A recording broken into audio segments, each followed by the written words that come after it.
Welcome back, everyone. My name is Patrick. You're watching the Fanatic Rundown.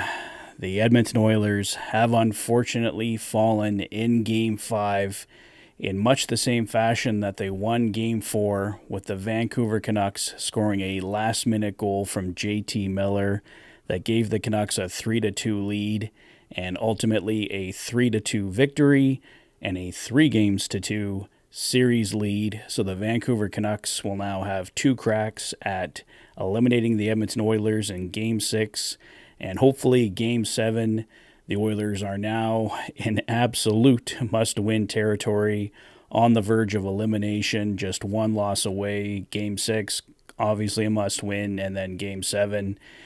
If we get to there, it's all bets are off. It'd be back in Vancouver, but the focus for the Edmonton Oilers now is to go home and win Game 6 and at least give themselves a chance by forcing a Game 7 back in Vancouver.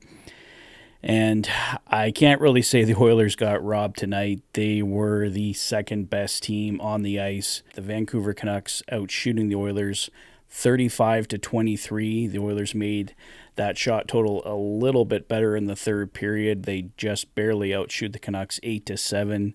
But in the second period, the Canucks outshooting the Oilers 17-4. Like I said, 35-23 overall. Game stats, Canucks were 57.1% on the faceoff dot. The Oilers 42.9%. Neither team scoring a power play goal, despite a high amount of power plays. The Oilers going 0 for 5. Everybody calls them the power play merchants, but they certainly were not the power play merchants tonight. The Vancouver Canucks going 0 for 4. If the Oilers had converted on even one of their power plays, we're looking at a tied game here, 3-3 going to overtime. So definitely a crucial thing the Oilers will have to look at here between games 5 and 6 to see if they can fix it. The Vancouver Canucks being far more aggressive on the penalty kill, which certainly helped them. The Oilers just did not look dangerous overall. They had a few chances here and there, but overall the Oilers getting shut down extremely well by the Vancouver Canucks on the power play. The Oilers staying strong on the penalty kill, so half their special teams still working for them, keeping the Canucks 0 for 4. No surprise, the Vancouver Canucks out hitting the Oilers 42-20. They've been the more physical team throughout this whole series, and they were definitely dominant in that area tonight. Both teams with 18 block shots.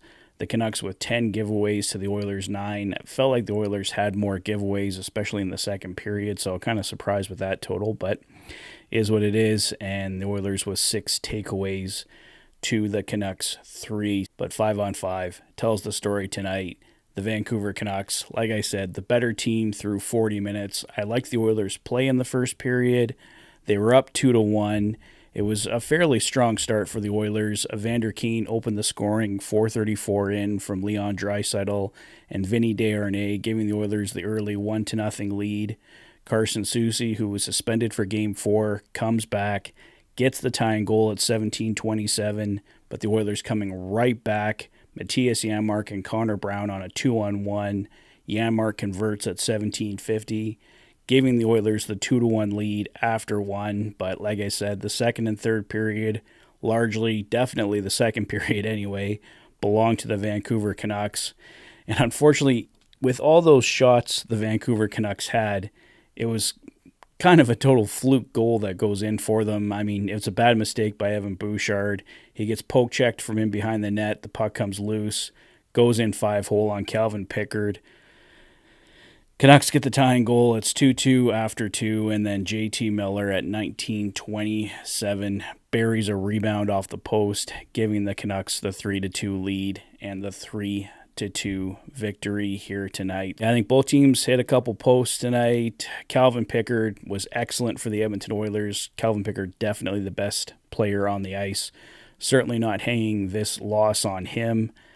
Though I do wonder if the Oilers possibly go back to Stuart Skinner for Game 6, as it was a loss tonight. I think if Calvin Pickard won, he would undoubtedly be the goaltender for Game 6. And like I said, despite this loss not being on his shoulders, the Oilers may go back to Stuart Skinner for Game 6. And head coach Chris Knobloch said he would be going back to him eventually, so we'll see what happens there. Another positive for the Oilers was Matthias Janmark and Connor Brown, Brett Kulak coming together for one of the goals there. The Oilers have been looking for some depth scoring. They did get one depth goal tonight. It was unfortunately in a losing cause, and it happened way back in the first period. The Oilers definitely could have used something in the second and the third.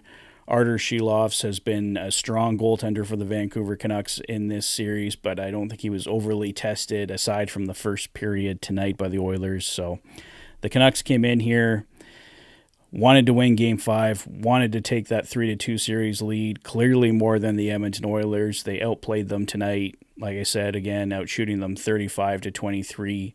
They were the better team tonight, and they walk away with the 3-2 victory and the 3-2 series lead. So I think that's basically the story of this one, guys. Hopefully, Game 6, the Oilers can get a must-win at home to tie this series up and force a Game 7 back in Vancouver on Monday. Saturday's game will be a 6 p.m. Mountain start, so we get a little bit of an early start on the day when most of us could actually sleep in. Go figure. But anyways, we get the 6 p.m. start, and the plan is to do a Rig 72 live stream with Toff that night. So if you guys want to join us, watch the game with us on the channel here on YouTube, we will have that here. Obviously, we can't show the game, but if you want to have your laptop, tablet, whatever, handy with you while you're watching the game, and we can comment on, talk about everything that's happening in the game together on Saturday night. So I'll wrap it up there for now, guys. Did have some other news. Ken Holland possibly become the next general manager of the Columbus Blue Jackets. I don't know, it sounds kind of crazy, but apparently it might happen. You can check out the full video. I'll have it featured at the end of this one here if you want to check that out from earlier tonight.